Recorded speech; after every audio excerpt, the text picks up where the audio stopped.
Nah, oke anak-anak, kita lanjut lagi. Kita lihat di halaman yang berikutnya.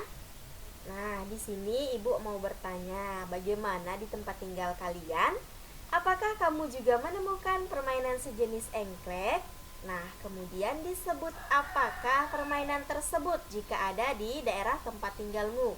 Pastinya itu berbeda ya. Nah, kalau di lingkungan kalian itu namanya apa? Kalau permainan engklek ini biasanya itu digunakan orang di daerah Jawa ya. Nah, kalau di daerah kalian itu pasti permainannya itu berbeda ya, nama permainannya itu berbeda, tetapi cara memainkannya itu pasti sama. Kemudian tujuannya juga sama, jumlah pemainnya juga, peraturannya juga sama ya. Tetapi di sini yang berbeda itu pasti nama permainan tersebut ya, karena di masing-masing daerah permainan engklek ini itu tidak semua di daerah itu nama permainan ini itu disebut dengan permainan engklek ya, pasti berbeda-beda nama permainan tersebut. Jadi anak-anak, sebelumnya kamu juga telah belajar bagaimana keterampilan dasar yang diperlukan dalam bermain permainan engklek ini ya.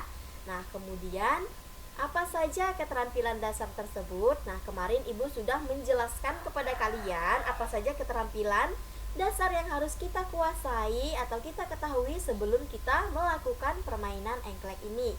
Nah, di sini sebelum kalian bermain permainan engklek, kalian harus berdiskusi secara berpasangan ya. Berpasangan dengan misalnya kamu berpasangan dengan kakak, kemudian nanti abangmu berpasangan dengan adik, nanti ayah berpasangan dengan ibu. Kalau misalkan ada bibi dan paman, mereka juga bisa berpasangan ya. Nanti sebelum melakukan permainan engklek ini, kalian harus berdiskusi dengan pasangan kalian masing-masing ya, dan tuliskan hasil dari diskusi tersebut. Setelah kalian selesai berdiskusi, baru kalian bisa melakukan permainan engklek ini ya, sesuai dengan peraturan yang sudah kalian sepakati bersama. Nah, anak-anak, salah satu alat yang digunakan dalam permainan engklek ini adalah gacuk ya. Nah, gacuk tersebut bisa dilemparkan ke kotak-kotak tertentu pada kotak-kotak yang terdapat pada pola yang sesuai dengan aturan bermain yang sudah kalian buat bersama dengan anggota kelompok kalian dan teman-teman kalian yang lain atau lawan bermain kalian ya.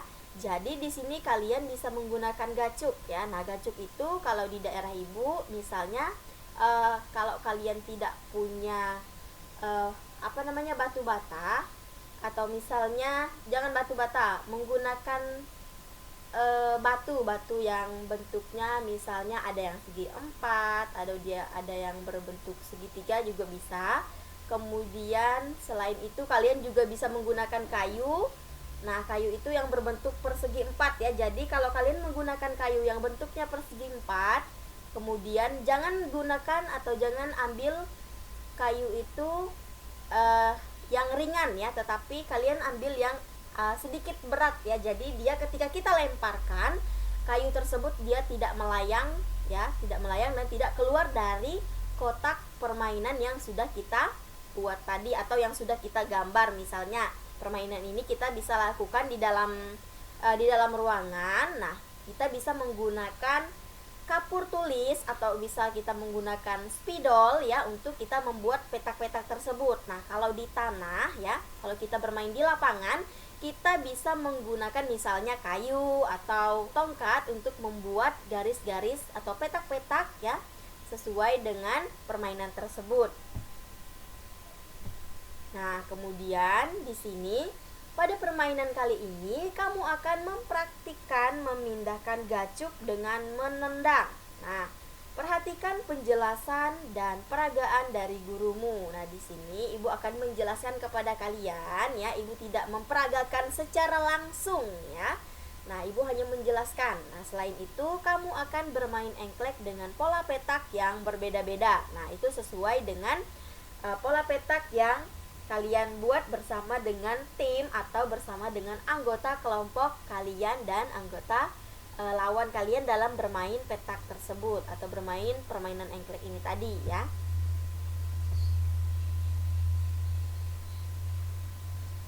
Nah, perhatikan pola petak engklek berikut. Nah, di sini ibu akan memberikan contoh pola petak dalam permainan engklek. Jadi di sini ada 3 pola ya. Nah, coba perhatikan. Nih, pola yang pertama itu disebut dengan pola pesawat ya. Jadi pola pesawat ini dia kita buat dari angka 1, 2, 3, kemudian 4-nya itu menyamping ke kanan. Kemudian yang kelima itu paling atas, yang keenam itu di samping kiri, dan nomor 7 itu adalah di tengah-tengah ya. Nah, ini dinamakan dengan pola pesawat ya. Nah, pola letak engklek ini dia ada 3. Yang pertama itu adalah pola pesawat. Kemudian yang kedua itu ada yang disebut dengan pola gunung. Nah, coba anak-anak perhatikan di pola gunung. Nah, ini urutan kotak nomor 1 itu dimulai dari yang paling bawah, yang pertama. Kemudian kedua, ketiga, dan kotak nomor 4 itu ada di sebelah kiri kalian. Dan kotak nomor 5 ada di sebelah kanan. Dan nomor 6 itu tepat berada di tengah-tengahnya.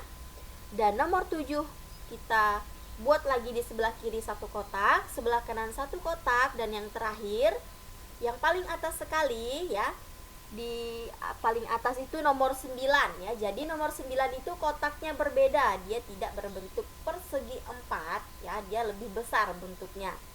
Anggap saja di kotak 9 itu adalah kotak paling terbesar ya. Nah, itu adalah di bagian pola gunung. Nah, nanti di sini kalian bisa bebas kalian dalam bermain engklek ini, kalian mau menggunakan pola yang mana ya. Di sini ada 3 pola. Dan pola yang terakhir itu adalah pola baling-baling. Nah, coba perhatikan, di pola baling-baling itu dimulai dari kotak nomor 1 sampai nomor 4 ya, itu masih sejajar. Tetapi di kotak yang nomor 4 dia tidak berbentuk persegi 4, tetapi dia berbentuk segitiga ya. Nah, kemudian lanjut ke pola yang kelima ya. Di kotak yang kelima dia juga berbentuk segitiga, itu kita buatnya di sebelah kanan. Kemudian yang keenam itu di atas kotak nomor 5, yang ketujuh itu di samping sebelah kiri nomor 6, yang ke-8 turun lagi ke bawah di kotak bawah nomor 7, dan untuk kotak nomor 9 itu dia berada di tengah-tengahnya. Nah, jadi anak-anak di sini kalian bisa menggunakan pola mana saja yang menurut kalian lebih mudah untuk memainkan permainan engklek ini tadi. Nah, kalau ibu ya, dulu waktu ibu masih seumuran kalian, ibu biasanya bermain engklek bersama teman-teman itu menggunakan pola pesawat ya. Pola pesawat dan pola gunung. Jadi ini kedua pola ini yang memang tergolong mudah untuk dimainkan. Kalau pola baling-baling yang di bawah ini, yang nomor 3, bagian 3 ini, ibu tidak pernah memainkan dengan pola baling-baling ya, karena sepertinya agak sedikit susah ya. Nah, biasanya yang paling sering digunakan itu adalah pola pesawat, karena di sini paling mudah ya. Nah, pola pesawat. Nah, kami biasanya ya menggunakan pola pesawat yang paling mudah untuk dimainkan bersama-sama dengan kelompok kita dan lawan kelompok kita sendiri atau lawan main ya. Nanti anak-anak terserah ya, kalian mau memakai pola yang mana dalam permainan engklek. Nah, nanti kalian bisa berdiskusi bersama teman-teman kelompok kalian ya, mana yang lebih mudah untuk dimainkan ya. Nah, sekarang selanjutnya di sini anak-anak perhatikan ada cerita tentang wedang jahe buatan ibu.